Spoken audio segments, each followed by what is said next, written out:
ভিডিওটা শেষ পর্যন্ত দেখে যাবেন। ভিক্ষুক রাস্তা দিয়া যায় আর জমিদারের পুত্রবধূও যায়।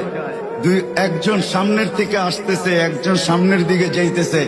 দুইজনের ক্রসিং এর সময় ভিক্ষুকের গায়ের কাদা জমিদারের পুত্রবধূর গায়ে লেগে গেছে। সে দুনিয়া আন্ধার করে ফেলছে, স্বামীকে ডাইকা নিয়ে আসছে, বলছে ভিক্ষুক আমার কাপড় নষ্ট করে দিছে।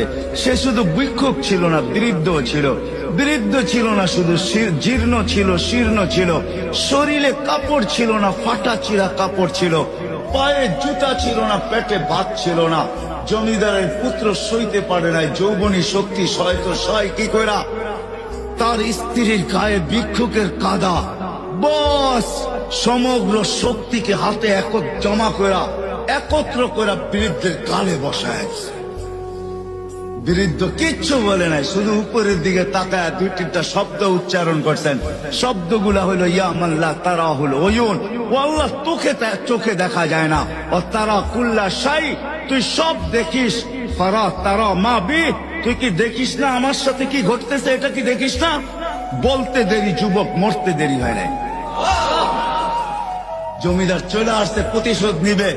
বৃদ্ধের একদিকে মুস্কি হাসি, একদিকে বলতেছে প্রেমের খেলা এমনই হয়। জিজ্ঞাসা করছে কিসের প্রেমের খেলা রে?